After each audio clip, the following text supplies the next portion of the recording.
कभी कभी बड़ी विपरीत परिस्थितियां उपासक के जीवन में आ जाती हैं, सबके जीवन में आती हैं। खुद अनुभव होता है, भजन में मन नहीं लग रहा, विकार अपने आप हमें आकर्षित कर रहे, न मन साथ दे रहा है न तन साथ दे रहा है। बाहर हम जिसको मित्र बनाना चाहते हैं कि कम से कम वही हमें सपोर्ट कर दे, वो हमें और गिराने की बात कर रहा है। क्या करें? बिल्कुल असहाय, असमर्थ ऐसी स्थिति आती, पक्का आती, हजारों बार जीवन में आती। ये हम अपने जीवन की बात कह रहे हैं। हजारों बार एकदम अंधेरा, कोई पकड़ नहीं आ रही, अंदर से अंधकार छाया हुआ है, बाहर से कोई समझाने वाला नहीं, विकार का भयंकर उन्माद। तब अब कहां जाऊं, किसके पास जाऊं? कोई सूत्र नहीं, कोई भजन में रुचि नहीं, एकदम एकदम ऐसी परिस्थितियां, या बाहर से एकदम प्रतिकूलता। देखो, बाहर की प्रतिकूलता झेलने की सामर्थ्य भगवत चिंतन में है। अंदर से चिंतन सरस चल रहा है तो बाहर से हम प्रतिकूलता सह जाएंगे। पर ऐसी स्थिति जब अंदर अंधकार छा गया, अंदर अंधकार मतलब ऐसा लग ही नहीं रहा कि हम भजन करते हैं, कोई नाम में रुचि नहीं, कोई शास्त्र में रुचि नहीं। वो कुछ क्षण के लिए ऐसी बात आई न, शास्त्र में रुचि कोई, मतलब एक पता नहीं कैसी अंधकार में स्थिति, और बाहर सब प्रतिकूलता, विषयाकर्षण। अब उस समय केवल आश्रय काम करता है, केवल आश्रय। हो सकता है पुकार भी ना हो तो केवल आश्रय, जो आप अंदर से आश्रय लिए हो वो मूर्छा में भी रहता है, मूर्छित अवस्था में भी रहता है, मृत्यु समय भी वो रहता है। इसीलिए आश्रित का निश्चित भगवत प्राप्ति होती है, निश्चित कल्याण होता है। आश्रित का कभी पतन नहीं होता।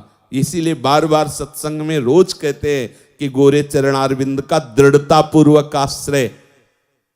जैसे हमारी मृत्यु का समय है, मन बुद्धि चित्त सब मूर्छावस्था को प्राप्त हो गए, कौन भजन कर रहा है?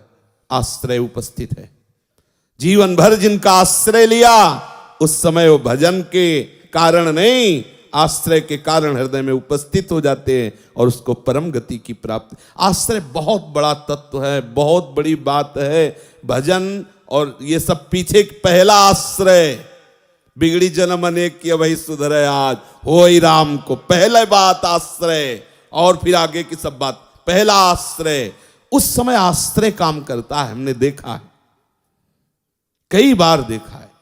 एक बार हितधाम में श्री जी की सेवा में थे, तो ऐसी प्रतिकूलता आती, कैसे बताएं, बड़ी विचित्र प्रतिकूलता आती है।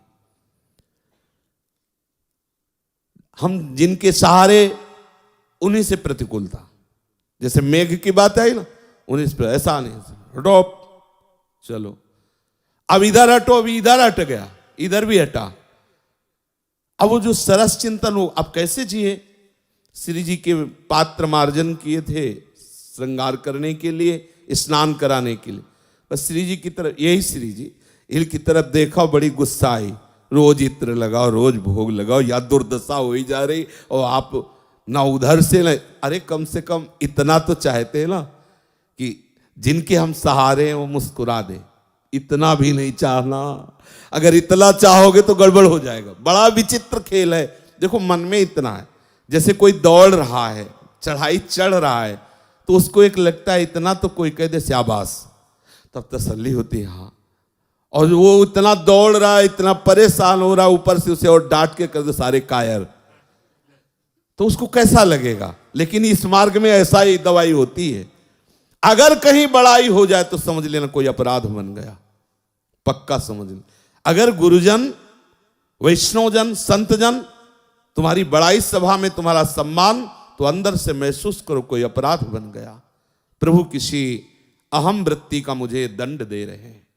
पक्का समझना, उस समय हर्षित मत होना कि बहुत बड़ा लाभ मिल गया, गुरुजी देखो सम्मान करवा। नहीं, गुरुजन जब प्यार करते हैं तो अहम का नाश करके पूर्ण दैन्यता प्रदान करते हैं।